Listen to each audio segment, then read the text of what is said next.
But here's the key point. What we really don't like about change is not so much what's going on or what's actually happening. It's about how it makes us feel. How it makes us feel. In other words, what we think about what's going on. Hi, I'm Liam Naden, and welcome to my podcast, Let Yourself Off the Hook. As someone who has studied success for decades, I have found the formula for achieving your dreams and goals. And it's all to do with how you use your brain. Each week on my show, I will provide you with the tools, resources, and expertise to utilize your brain to its ultimate potential and remove the barriers to your success. And as you will discover, true success in every area of your life only comes when you let yourself off the hook. Welcome. In this episode, we're going to talk about change. What is it? Why do we resist it? And instead, how can we actually use change to help us and improve our life? You know, it's a funny thing. Change in itself has a bit of a paradox attached to it, because it's actually the only thing that is constant in the universe. When you really think about it, everything is in a constant state of change. And it's everything from the biggest galaxies and parts of the universe, right down to the smallest microparticles, subatomic particles. Everything is in a state of movement. Everything is in a state of change. And if you think about your own life, isn't it true that things are constantly changing as well? And it's in every area of your life. Look at your physical body. I'm sure it's quite different to what it was just a year ago. It's constantly changing. Cells are dying and new ones are being created. All your organs are changing all the time. And what about your life situation? Maybe your relationship, whether you're in a relationship or not, the situation around relationships, it's constantly changing, isn't it? Same with your business or your career. And of course, if you get to looking about what's going on around you in the world, I'm sure we would all agree that things are changing massively. But here's the paradox. Even though change is the only constant, it's the only thing we can really rely on to be true about what's happening in our life and in the world, even though it's the only constant, it's the one thing we seem to resist. We seem to want to stop change. We don't like change. Often we do everything we can to change as little as possible. Think of how many people are saying at the moment, all of the things that are going on in the world, I don't like them. I want things to go back to the way they were. I don't like all the changes that are happening. So we're very resistant to change, even though it's inevitable. And what happens with this resistance? Well, it's like all forms of resistance to what is. It leaves us frustrated. It leaves us feeling weak, vulnerable, like we're a victim of our circumstance. We just don't like it. And it makes us feel afraid, worried, anxious, and really putting a lot of energy into something that's not giving us any benefit, that's not giving us any good result. It's just weakening us, making us unhappy, and making life less of this enjoyable experience that it's actually supposed to be. So in this episode, I want to look at what change really is, and more importantly, the effect it really has on us, and how we can use change in a different way. We can't prevent change. We can't even slow it down, but we can use it in a way that will actually benefit us in our life rather than making us feeling tired, frustrated, and really disempowered and not being in control of our life. So first, let's think about what actually happens and what our response to change actually is. Because if we know that things are constantly changing, and a lot of the things that are happening in our world seem beyond our control, and they are beyond our control. So if we know that all of this change is constantly happening, what is it that causes us to resist it? Why don't we like it? Now you might think, well, it's because of what's going on. For instance, I don't like it if my relationship isn't going well. I don't like it if my business changes so that my sales go down. Or my career, that I suddenly, or gradually, I don't enjoy it anymore. I don't like the change in what's happening. I don't like the change in the people that I'm dealing with. Maybe there are new people coming into your life, or other people that are no longer in your life that you would like them to be there, but you don't like those changes. You don't like the different new dynamics. You don't like the energy that's surrounding these people. But here's the key point. What we really don't like about change is not so much what's going on or what's actually happening. It's about how it makes us feel. How it makes us feel. In other words, what we think about what's going on. So, for instance, there could be a change in your relationship. Perhaps a relationship that you have might have ended recently, and you're in a state of change where you're no longer in a relationship, and you don't like it. But what don't you like? You don't like the feelings that it's giving you, the feelings of uncertainty, of loneliness, of regret, that things ended the way they did. So it's not actually the circumstances, the change in circumstances that we don't like. It's how it makes us feel, how it makes us feel uncomfortable, unhappy, afraid, full of regret, full of fear. And when you really boil it down, you realize these feelings, which is what you don't like about the change that's happening, it all boils down to one thing, and that's uncertainty. You don't know what's going to happen. You have a fear about the future. You're worried about the future. That's the real reason why we resist change, why we don't like change, is because it leaves us with these feelings of uncertainty. Because if you really think about it, sometimes things change and you're really happy about it and you embrace the change. So, for instance, if you have a career that's not working for you and you find a better job, you don't mind the change. You look forward to the change. You're excited about what this new future might bring because you don't have the uncertainty. You know things are going to go well. You've maybe met the new people that you're going to work with. You know what you're going to be doing. You're excited about it. You don't fear the change because you don't have the uncertainty. So it is these feelings of uncertainty, not knowing what's going to happen in the future. That's why we resist change. But here's another really interesting thing that's quite puzzling, and that is nobody knows what's going to happen in the future. Not one of us has a crystal ball that can predict what's going to happen. And yet our automatic reaction is to be afraid of it, to think that bad things are going to happen. But we don't know. We don't know at all. We don't know if great things aren't going to happen. But you know, resisting this change, it's so destructive on our life because it doesn't just make us feel bad on an emotional level, but it really keeps us stuck. It's what keeps us unhappy and frustrated and not making the changes in our life that we know that we should and could make and that would make a massive difference. But this fear of change, it's like a wall or a barrier that we just can't get past, can we? And it never seems to go away. This constant feeling that there's something uneasy about your life. You're worried about the future.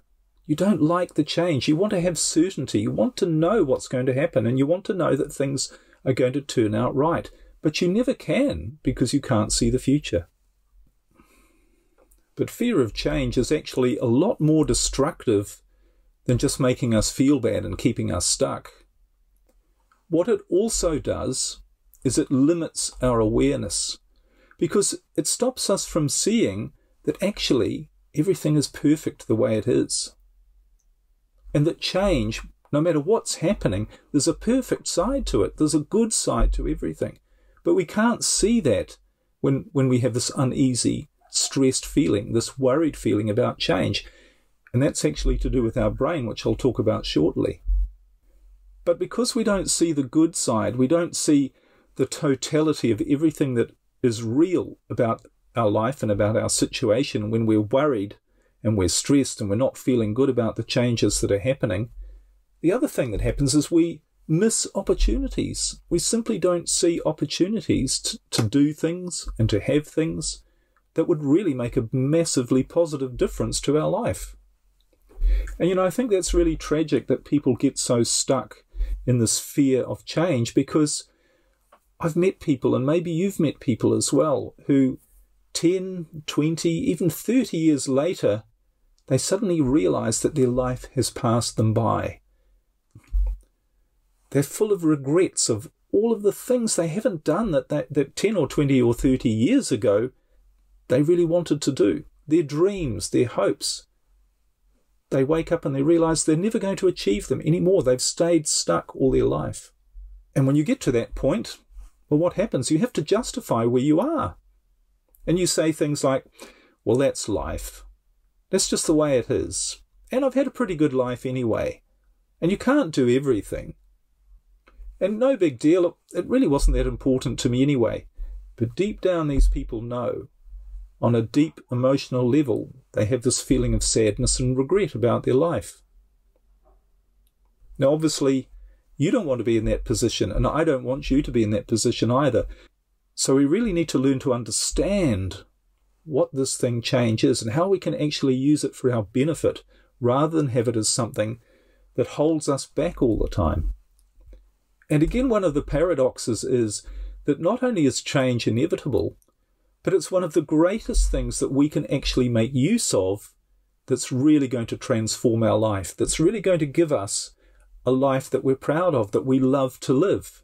It all comes down to learning how to use change the right way.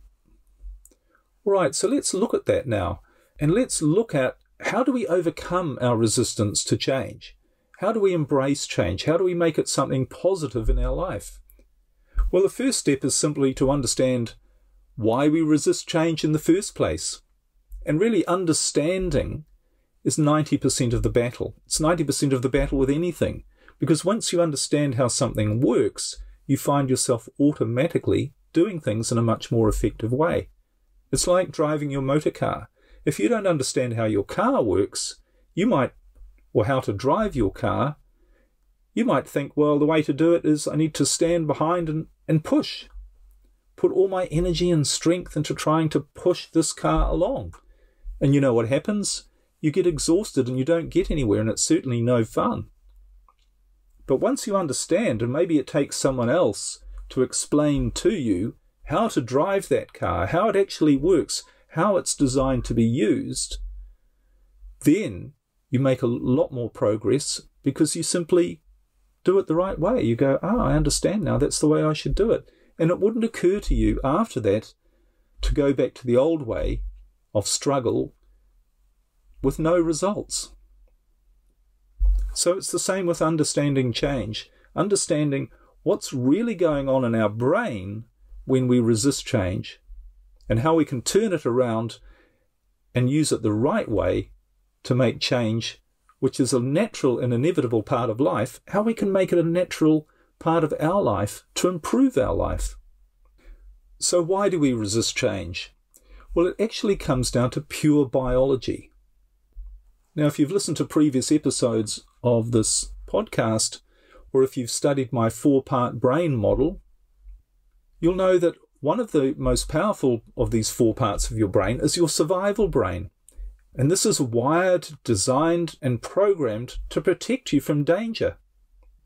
Now, to do that, it needs to be, as far as it sees, in control of your environment.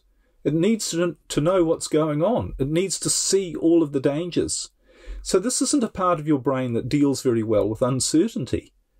And when you think about it from a survival perspective, if you're faced with a threat or a danger, uncertainty is bad. You need to know what's going on. If there's a lion behind the rock, you need to know where it is. You need to know that it's there. You need to know how big it is, how close it is, and how likely it is to eat you. So uncertainty does not sit well with the survival brain. And it's constantly, if you're using this part of your brain, if this part of your brain is activated, it's going to do everything it can to prevent uncertainty. And one of the ways to make things certain in your life, in other words, to avoid uncertainty, is simply not to do anything new. Just stick with what you know. This is your brain talking. Just stick with what I know. I can see I can understand that there is no danger there, or there is a danger there, but I can deal with it. But there's not any uncertainty. I've uncovered all of the uncertain things. So this is what your survival brain does when it's activated.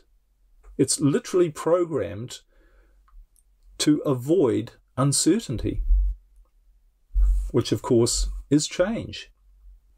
And what's really happening on a subconscious level is that your brain, particularly when you're activating your survival brain, and we'll talk a bit more about this shortly, but when you're activating your survival brain, what's actually happening is that on a subconscious level, your brain is associating change or uncertainty with pain. And it's constantly building images in your mind of bad things that might happen as a result of the change that's happening in your life. So, for instance, you lose your business or your business sales go down. Your brain is associating that with pain. You're not going to make as much money. You might end up bankrupt. You might end up losing things, losing everything. You might end up losing your freedom, not being able to have the money to do the things that you want to do. And over time, over the course of our lifetime, what we're actually doing is we're building all of these associations between change and uncertainty and pain. Now, to understand this a bit more clearly, let's think about the opposite, changes that you don't associate with pain. And when you really think about this, you realize that when you associate a change with pleasure, you don't have any problem dealing with it. So, for instance, if you are ending a relationship, if you're going on to a better one, you associate more pleasure with that change than pain. And maybe you've heard of people, I've certainly met people who have been told, I met a gentleman a while ago, and he was a heavy smoker all his life, and he said he could never give up smoking. He tried and tried, but he just never could. And then he had a health problem, and a doctor said, you're going to need a heart transplant, but I can't, to save your life, but I'm not going to do it unless you give up smoking. And that man gave up smoking instantly, and he didn't have any problem giving up smoking. Why? Because the change that he associated with giving up smoking was now something that was going to cause him pleasure. Before, giving up smoking meant he wouldn't have this pleasure of smoking his cigarettes, it wouldn't be helping him relax, he wouldn't be able to enjoy that. But now, the giving up smoking meant he would have the pleasure of actually saving his life. So we don't have any trouble dealing with change when we associate pleasure with it, when we know something good is going to happen as a result. Okay, so knowing all of this about change, knowing that it's actually one of the most powerful tools that we could use to improve our life, also knowing that it's pretty well the only thing you can be certain of that's true about this universe is that change is happening all the time, knowing that when we resist it, it makes us feel bad and keeps us stuck, keeps us missing opportunities and not seeing the greatness of the world that actually exists by limiting our awareness, and knowing that the real reason we resist change and that it makes us feel so bad is that our brain is trying to protect us from uncertainty, and it's associating uncertainty with bad things that might happen in our life. Knowing all of these things, what can we do to change it? What can we do to start using change instead of something that we think is bad or is going to lead to bad things and is keeping us stuck and that we feel bad about? How can we start to feel good about uncertainty? Well, the first thing, of course, is just to accept that change is inevitable. I mean, it's going to happen, so you might as well deal with it in a good way and get a handle on all this stuff and find a way to use it to take control of your feelings about change, because it's going to happen. And the next thing is to really realize what's going on in your brain when you resist change. Because when you have those feelings of fear, doubt, stress, worry, anxiety, when there's change going on around you, what's really happening is you're activating one of the 4 parts of your brain, the survival brain, which is telling you that this change is a threat to your survival. And it probably isn't. It almost certainly isn't a threat to your survival, whatever the change is. but it's feeding all of these ideas coming from your subconscious to making you feel and do everything you can to resist it, because it's trying to protect you. That's what it's there for, from the danger that it sees exists in change. A good way to do this is to really, when you start to experience those anxious feelings around something that's changing in your life, is to ask yourself, what are my thoughts? What am I feeling about this? What am I thinking about this that's making me feel bad?